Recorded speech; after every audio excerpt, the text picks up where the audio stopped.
사랑의 아버지 하나님, 오늘 우리에게 이 거룩하고 복된 안식일을 허락하시고 하나님께 예배하기 위해 경건한 마음으로 주님 앞에 서게 하셨으니 감사합니다. 하나님의 음성을 듣고 하나님의 손길을 느끼는 참 행복한 안식일 예배 시간이 되게 도와주시옵소서. 예수님의 이름으로 기도드리옵나이다. 아멘. 교동문 818장 죄사함. 여호와는 긍휼이 많으시고 은혜로우시며 노하기를 더디하시고 인자하심이 풍부하시도다. 자주 경책하지 아니하시며 노를 영원히 품지 아니하시리로다. 우리의 죄를 따라 우리를 처벌하지는 아니하시며 우리의 죄악을 따라 우리에게 그대로 갚지는 아니하셨으니 이는 하늘이 땅에서 높음같이 그를 경외하는 자에게 그의 인자하심이 크심이로다. 동이 서에서 먼 것 같이 우리의 죄과를 우리에게서 멀리 옮기셨으며 아버지가 자식을 긍휼히 여김같이 여호와께서는 자기를 경외하는 자를 긍휼히 여기시나니 이는 그가 우리의 체질을 아시며 우리가 단지 먼지뿐임을 기억하심이로다. 여호와께서 말씀하시되 오라 우리가 서로 변론하자. 너희의 죄가 주홍 같을지라도 눈과 같이 희어질 것이요 진홍같이 붉을지라도 양털같이 희게 되리라. 내가 내 허물을 빽빽한 구름같이 내 죄를 안개같이 없이 하였으니 너는 내게로 돌아오라. 내가 너를 구속하였음이니라.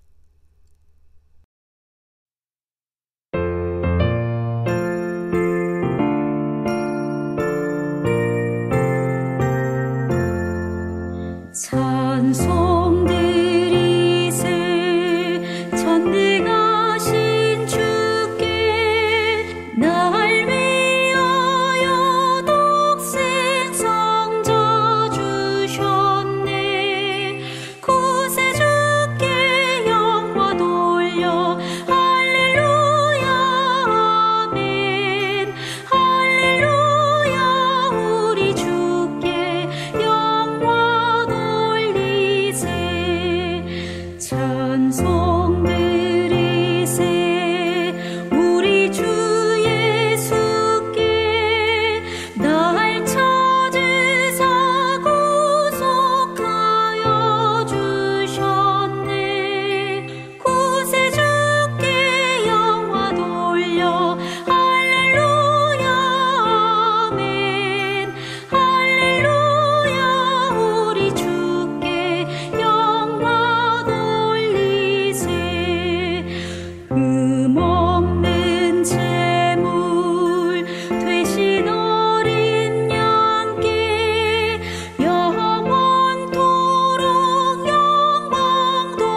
성도 여러분, 안녕하십니까? 올 한 해의 반환점을 돌아 벌써 후반기로 접어들었습니다. 무더운 날씨와 바쁘고 분주하고 지친 한 주일의 삶에서 벗어나 안식일을 기억하고 하나님께 예배드리기 위해 교회에 오신 성도님들과 여러 가지 사정으로 방송을 통해 예배에 참석하시는 성도님들께 참된 쉼과 약속된 축복이 풍성히 임하는 복된 안식일이 되기를 기도합니다. 또한 남은 올해의 절반을 어떻게 보내고 무엇을 해야 할지 다시 한번 우리의 각오와 계획과 결심을 재점검하는 시간이 되시기를 바랍니다. 여러분의 자녀들이 부모님들로부터 제일 듣기 싫어하는, 즉 자녀들이 상처받는 말이 무엇인지 아십니까? 공부해, 하지마, 안 돼, 이것밖에 못하니? 커서 뭐가 될래? 누구는 잘하는데 너는 왜 그래? 등과 같은 말이라고 합니다. 그 중에 가장 큰 상처를 주고 자존감을 짓밟는 말은 어디서 저런 게 나왔을까? 늘 낳고 미역국을 먹은 내가 한심하다 라는 말입니다. 이와 같은 존재를 부정하는 말이 자녀들에게 가장 큰 상처를 주고 자존감을 짓밟는다고 합니다. 어떤 잘못을 해서 꾸중을 듣거나 미움을 받는 경우는 그 행동을 삼가하고 개선하려는 노력을 통해 회복할 수 있지만 존재 그 자체에 대한 부정과 거부는 자녀에게 심연과도 같은 깊은 상처와 무력감을 안겨주어 관계 회복이 매우 힘들 수 있다고 전문가들은 말합니다. 반면에 부모들이 자녀에게서 가장 듣기 싫어하는, 부모들이 상처받는 말은 무엇일까요? 잔소리 그만해. 누구누구 부모는 이렇게 해주는데 라면서 다른 부모와 비교하는 것이에요. 됐어. 대화를 단절시킵니다. 신경 쓰지 마. 내가 알아서 해. 이것은 관계를 단절시키는 말이에요. 이와 같은 말이 부모에게 상처를 주는 말이라고 합니다. 그 중에 부모에게 가장 큰 상처를 주는 말은 엄마 혹은 아빠가 내게 해준 게 뭔데? 라는 원망의 말이라고 합니다. 지금까지 낳고 돌봐주고 키워왔는데 자녀들에게서 내게 뭘 해줬느냐라는 원망의 말을 들으면 화가 나고 가장 큰 상처를 받는다고 합니다. 그러므로 부모와 자녀 간에, 친구 간에, 부부 간에도 넘어가지 말아야 할 선이 있습니다. 아무리 화가 나고 미운 마음 또는 섭섭한 마음이 있더라도 해서는 안 될 말이 있고 넘어서는 안 되는 행동들이 있습니다. 그런데 이러한 것은 단지 인간관계에서뿐만 아니라 하나님과 그 자녀들과의 관계에 있어서도 마찬가지입니다. 오늘 본문의 말씀은 하나님과 이스라엘 백성들과의 관계에서 아주 화가 나신 하나님의 모습을 볼 수 있습니다. 화가 나신 하나님의 모습을 보여주는 에스겔서 8장 18절을 기초로 하나님을 분노하게 하는 일이라는 제목으로 함께 은혜를 나누며 하나님을 분노하게 하는 일이 무엇인지 이 안식일 살펴보고자 합니다. 먼저 오늘 본문의 말씀을 읽어 보겠습니다. 그러므로 나도 분노로 갚아 불쌍히 여기지 아니하며 긍휼을 베풀지도 아니하리니 그들이 큰 소리로 내 귀에 부르짖을지라도 내가 듣지 아니하리라. 군대에서나 직장 또는 학교에서 제일 무서운 사람이 누구입니까? 평소에 화를 잘 내고 성질을 부리는 사람은 그렇게 크게 무서워하지 않습니다. 그런데 평소에는 친절하고 다정하고 전혀 화를 내지 않던 사람이 한번 화를 내면 얼마나 무서운지 몰라요. 웬만해서는 화를 내지 않던 참을성 많은 사람이 그 참을성의 한계에 다다르면 엄청 화를 내고 분노가 폭발하는 그때는 어느 누구도 그 사람을 감당할 수가 없습니다. 하나님과 이스라엘의 관계는 부모와 자녀의 관계로 묘사되어 있습니다. 그래서 이스라엘 백성들이 웬만큼 잘못해서는 하나님께서 그들을 향하여 분노하지 않았습니다. 그들이 잘못할 때, 불순종할 때 그들을 타이르고 권고하고 이해시키고 참으시고 기다리십니다. 그런데도 불구하고 계속해서 불순종하고 하나님께 등을 돌리고 잘못된 길을 고집하며 갈 때 마침내 하나님께서는 분노하시고 그들을 징계하시는 것을 볼 수 있습니다. 오늘 본문의 말씀이 분노하시는 하나님의 모습을 아주 잘 묘사하고 있습니다. 에스겔 선지자는 부시의 아들 제사장으로서 또 선지자로서 부름을 받고 활동하기 시작한 때는 정치적으로 매우 혼란한 때였습니다. 북방 이스라엘이 아시리아에 의해 멸망당한 지 100여 년이 지났고 유다의 운명도 위태로운 상황이었습니다.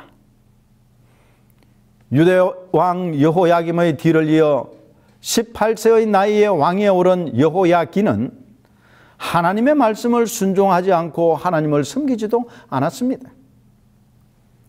하나님께서는 이런 유대를 징벌하시기 위해 바벨론 왕 느부갓네살로 하여금 유대를 침공하게 하셔서 불과 즉위 석 달 만에 이스라엘의 고관들과 백성들과 함께 바벨론의 포로로 잡혀가는 신세가 되었습니다. 이때 에스겔 선지자도 젊은 나이에 바벨론으로 포로로 잡혀갔고 이 바벨론에서 선지자로서 하나님의 말씀을 멸망을 앞둔 유대에 전하는 봉사를 하였습니다. 이처럼 하나님의 택함을 받았던 유대와 이스라엘의 몰락을 보면서 에스겔 선지자는 8장에 하나님의 분노를 일으킨 유다의 잘못을 기록하고 있습니다. 에스겔 선지자는 이스라엘 백성들의 잘못을 언급하면서 가증하다라는 말을 자주 반복해서 사용했습니다. 그러면 과연 이 하나님을 분노하게 만든 이스라엘 백성들이 행한 가증한 일들은 무엇이었을까요? 먼저 첫 번째 가증한 일은 질투의 우상이었습니다. 8장 5절의 말씀을 보시겠습니다. 그가 내게 이르시되 인자여 이제 너는 눈을 들어 북쪽을 바라보라 하시기로 내가 눈을 들어 북쪽을 바라보니 제단 문 어귀 북쪽에 그 질투의 우상이 있더라. 첫 번째 가증한 일은 질투의 우상을 두고 있었던 것입니다. 여기서 말하는 질투의 우상이라는 것은 바벨론 사람들이 섬기는 바알, 아세라 또는 아스타롯을 나타낼 수가 있어요.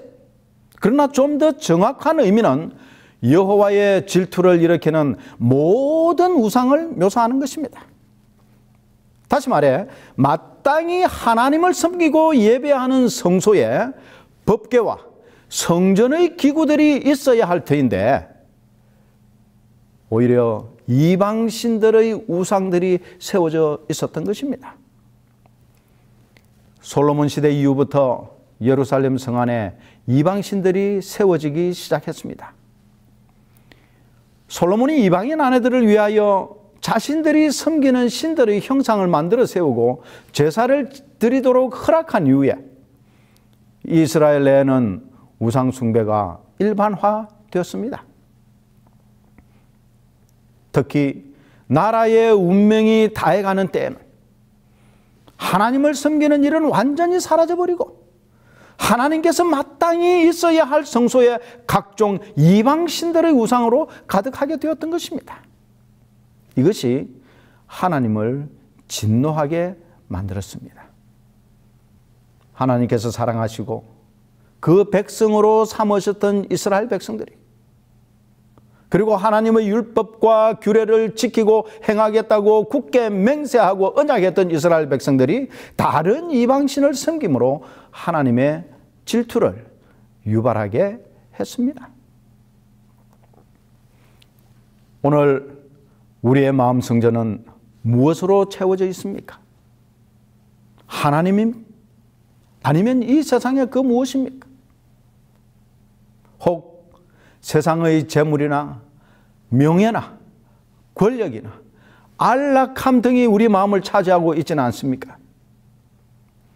이것들은 마땅히 하나님께서 계셔야 할 우리의 마음에 가득하고, 하나님께서 계시지 않는다면 이 모든 것들은 모두 다 하나님을 진노하게 만드는 질투의 우상들인 것입니다.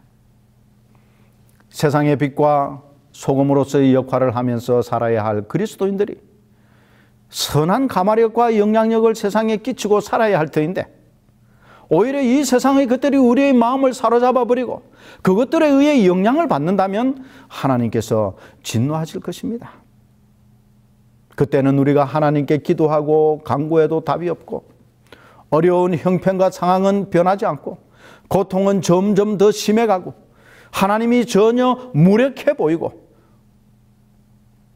무관심한 분이라는 생각이 들면, 그때 우리는 세상으로 달려가고 세상의 도움을 구하고 인간적인 방법들에 의지하고자 하는 유혹을 받을 수밖에 없습니다.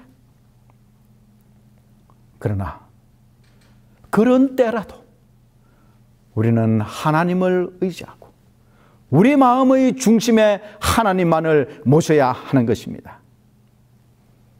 나의 영혼이 잠잠히 하나님만 바라며 나의 구원이 그에게서 나는도다. 오직 저만 나의 반석이시오, 나의 구원이시오, 나의 산성이시니 내가 크게 요동치 아니하리로다. 시편 62편 1절 2절의 말씀입니다. 그 어떤 환경이나 상황에서도 하나님의 진노를 일으키게 하는 질투의 우상이 우리의 마음 성전을 차지하지 않도록 절대적인 믿음을 소유하게 되시기를 간절히 기도하는 바입니다. 두 번째, 가정한 일입니다. 에스겔 선지자는 환상 중에 두 번째 장소로 가는데, 거기에는 각종 가정한 짐승들과 이스라엘 백성들이 섬기는 이방신들이 새겨져 있는 방이 있었고, 그 방 안에 70명의 장로들이 손에 향로를 들고 그 신들에게 경배드리는 장면이 묘사되어 있습니다. 내가 들어가 보니 각양곤충과 가정한 짐승과 이스라엘 족속의 모든 우상을 그 사면벽에 그렸고, 이스라엘 족속의 장로 중 70인이 그 앞에 섰으며 사반의 아들 야사냐도 그 가운데 섰고, 각기 손에 향로를 들었는데 향연이 구름같이 오르더라. 에스겔 8장 10절 11절의 말씀입니다. 여기에 나오는 이 70장로가 정확한 숫자인지는 알 수 없으나 분명한 것은 그들이 이스라엘 백성들의 지도자였다는 것입니다. 또한 이 70명의 장로들이 손에 향로를 든 것으로 보아 이들은 종교적 지도자였을 것입니다. 그런데 그들이 마땅히 하나님을 섬기고 경배하고 하나님께 의식을 행해야 할 터인데 그들이 누구 앞에 서 있다고 했습니까? 각양곤충과 가정한 짐승과 이스라엘 족속의 모든 우상 앞에 서 있다고 기록하고 있습니다. 이러한 이방 우상들은 다 애굽 백성들이 섬기던 신들이었습니다. 북방 이스라엘이 멸망하고 이제 유대도 풍전등화와 같은 운명에 처해 있습니다. 이제 곧 멸망당할 것 같았습니다. 그런데 이 위기의 때에 그들이 하나님을 의지하고 모든 우상을 제거하고 율법을 지키며 그들이 돌아섰던 하나님께 나아가고 회개하고 도움을 청하기보다는 오히려 애굽의 도움을 받아 바벨론의 압제와 멸망의 위험에서부터 벗어나고자 하는 어리석음이 하나님의 진노를 불러일으켰습니다. 그들이 자기 합리화를 위해 내세운 말이 무엇입니까? 8장 12절에 보면 이렇습니다. 여호와께서 우리를 보지 아니하시며 여호와께서 이 땅을 버리셨다고 말합니다. 그래서 마치 하나님께서 그들을 버리셨고 무관심하니 우리 스스로 살기 위해 방법을 찾아야 한다는 것이, 자신들의 죄가 무엇인지 깨닫고 하나님께 돌아가도록 하기 위해 바벨론의 손을 이용하여 하나님의 백성들을 징계한 것인데, 이스라엘의 지도자들은 저들의 잘못을 회개하는 대신 스스로 자기를 의지하고 세상적인 힘에 의존하여 자신들의 살 길을 추구하는 것이 지도자의 책임이요 의무인 것처럼 생각하고 있었던 것입니다. 그러나 이런 지도자들의 행동은 백성들을 위험과 멸망에서 구원하는 것이 아니라 오히려 더 큰 멸망과 황폐를 앞당기는 일이 되었습니다. 우리가 살아가면서 힘든 일을 당하고 정말 어려운 상황에 처할 때에 이스라엘 백성들처럼 하나님이 나를 보지 않으시고 나를 버리셨구나, 이제 하나님이고 뭐고 필요 없고 내 방식대로 내 스스로 해결하겠다 라는 생각을 할 때가 혹 있을지 모릅니다. 그러나 결코 그런 어리석은 생각을 하지 마시기를 바랍니다. 오히려 하나님께서 이 시련을 통해 나를 각성시키시고 내 마음속에서 제거해야 할 불순물을 걸러내시는 과정이라고 생각하며 하나님의 섭리와 인도와 보호하심을 전적으로 믿고 의지하는 참 신앙을 간직하게 하는 축복의 과정으로 삼기를 기도하는 바입니다. 세 번째, 가증한 일, 하나님을 분노하게 한 일이 무엇인지 살펴보겠습니다. 그가 또 나를 데리고 여호와의 전으로 들어가는 북문에 이르시기를, 보니 거기에 여인들이 앉아 단무서를 위하여 애곡하더라. 8장 14절의 말씀입니다. 여기 나오는 이 여인들은 일반 백성을 상징한다고 볼 수 있습니다. 조금 전에 70장로로 묘사되어 있는 지도자들의 배도에 대해서 살펴보았고, 이제는 이 지도자들의 배도가 일반 백성에게까지 널리 퍼지는 모습을 보게 됩니다. 여기에 나오는 이 단무스는 식물과 목장의 신이며 양떼의 보호자로 경배를 받는 이방신의 우상이었습니다. 바벨론과 아수르 제국이 섬기던 신으로서 보편적으로 농사의 잘 되고 못 되고는 단무스 신에 달려 있다고 믿고 있었습니다. 이스라엘은 계속되는 외부의 침략과 포위로 황폐해지고 그런 상황에서 농사를 지을 수가 없어 먹고 사는 일이 심각할 수밖에 없었습니다. 그런데 이 어려운 상황에서 백성들은 하나님께 돌아오기보다는 단무스 신을 찾아가 그에게 자신들이 필요로 하는 채소와 곡식을 달라고 애걸 하고 있는 것입니다. 하나님께서 보실 때 얼마나 한심하셨을까요? 그런데 오늘 우리는 어떠합니까? 내가 지금보다 좀 더 잘 살 수 있다면, 더 풍족하고 여유 있게 살 수 있다고 한다면 하나님을 믿는 내 신앙쯤은 양보할 수도 있고, 더 나아가 신앙을 포기할 수도 있고, 신앙은 별 상관없다고 생각하지는 않습니까? 내 직장이 내게 좀 더 좋은 조건을 제공하고 더 나은 물질적 풍요로움을 누리게 해준다면 안식일 준수는 뭐 적당히 할 수 있다고 생각하고 있지는 않습니까? 만약에 그렇다면 여러분의 그 생각이 바로 현대의 단무서 우상숭배인 것입니다. 이 일이 내 신앙에 어떤 영향을 줄 것인지, 이 직업이 나의 신앙과 하나님과의 관계에 어떤 영향을 줄 것인지를 먼저 생각하며 선택해야 하는 것입니다. 너희는 먼저 그의 나라와 그의 의를 구하라는 마태복음 6장 33절의 말씀을 기억해야 합니다.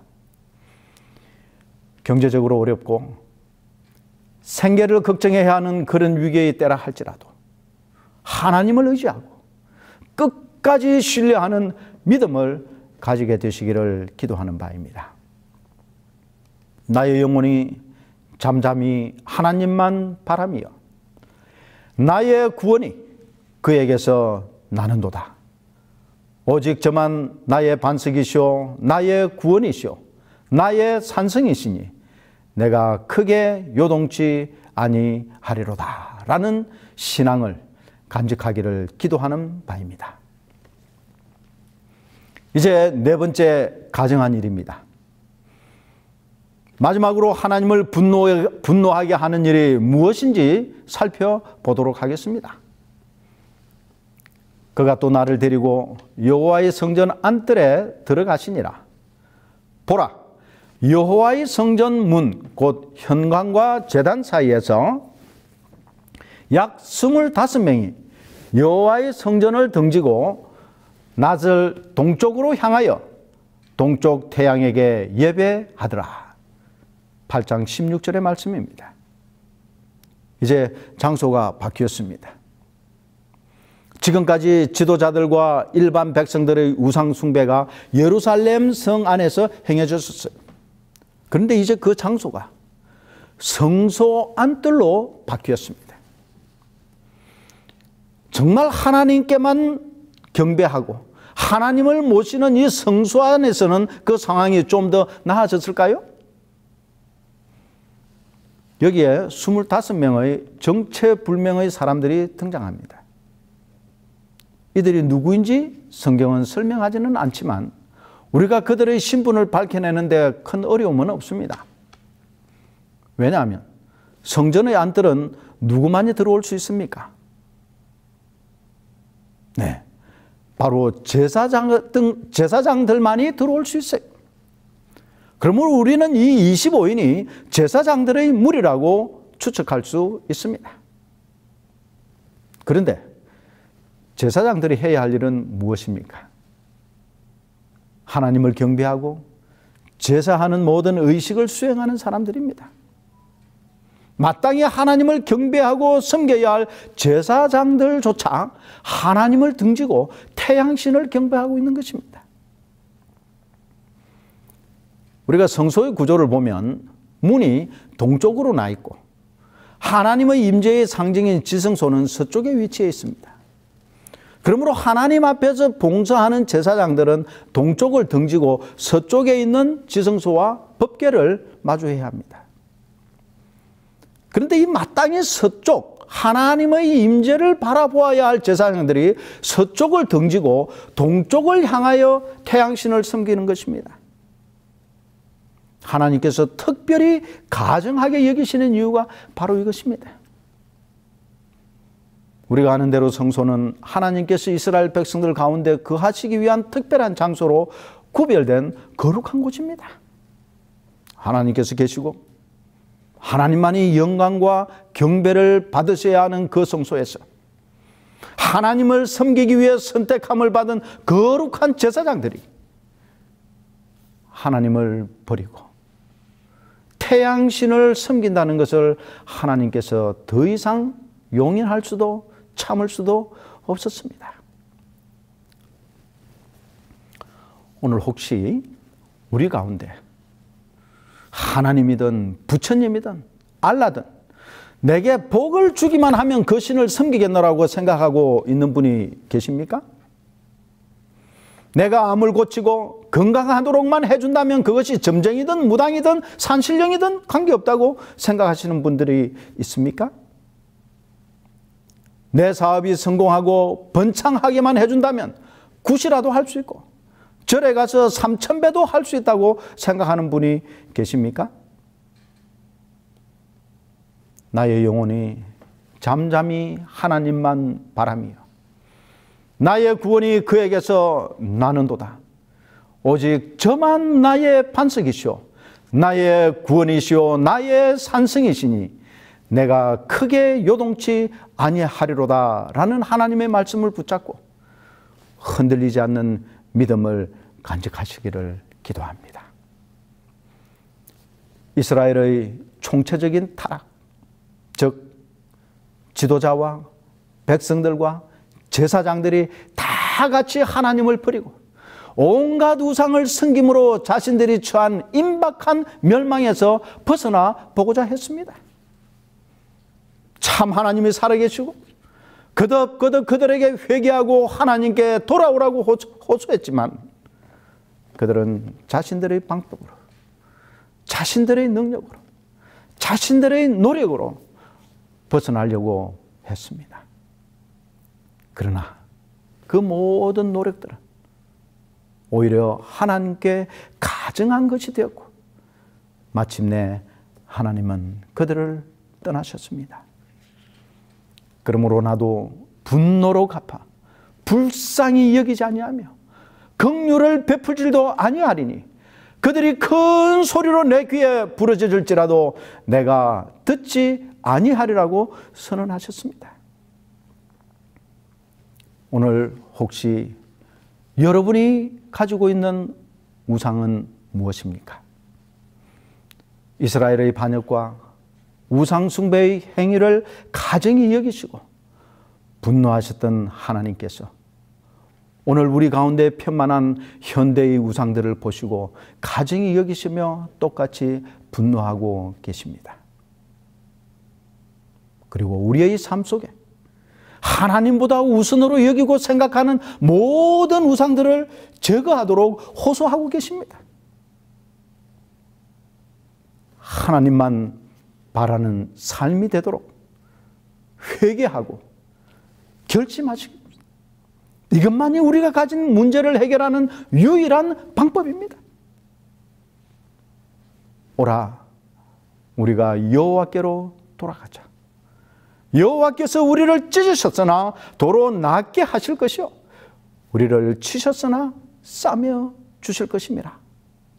호세아 6장 1절의 말씀입니다. 얼마나 복스러운 초청입니까? 얼마나 큰 하나님의 사랑의 초청입니까? 이 초청에 의하여 하나님의 진노가 아닌 한량없는 축복 속에 가는 여러분과 제가 되시기를 기도하면서 오늘 말씀을 줄이겠습니다. 기도하시겠습니다. 사랑의 아버지 하나님, 죄와 허물 가운데 살고 있는 저희들이지만 한량없는 큰 사랑으로 우리를 용서하시고 다시 불러주셔서 감사합니다.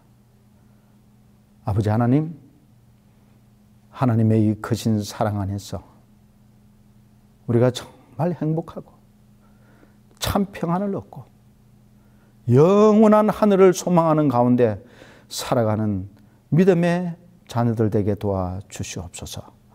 예수님 이름으로 감사하며 간절히 기도드리옵나이다. 아멘.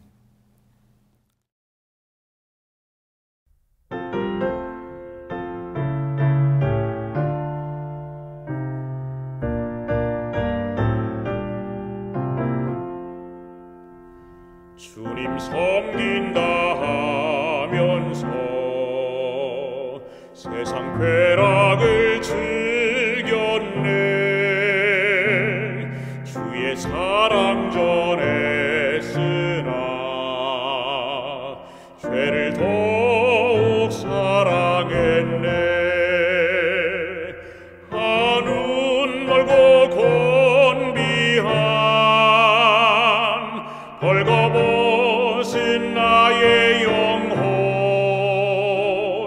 주님 돌아왔습니다.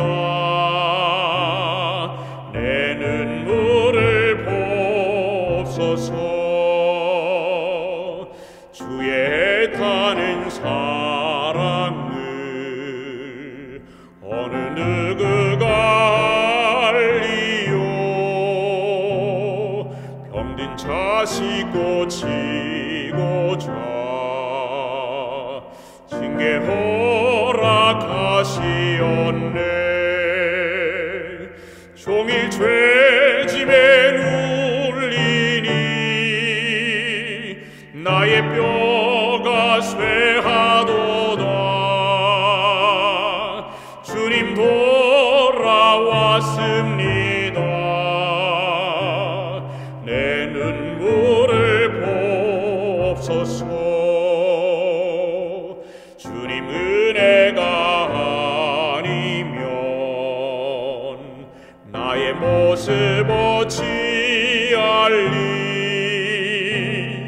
매인 사슬 풀어주리. 오직 예수 그리스도 나의 모든 죄 고안호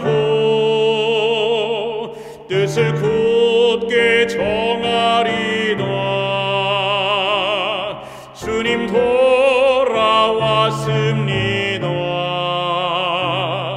내 눈물을 보옵소서. 주는 거룩한 하나님 나의 임금 되시도다. 나의 입을 열으소서. 힘을 다해 찬송하리. 주께 죄사함 받은 자 성령 충만 주시도다. 주님 돌아왔습니다. 내 생명을 받으소서.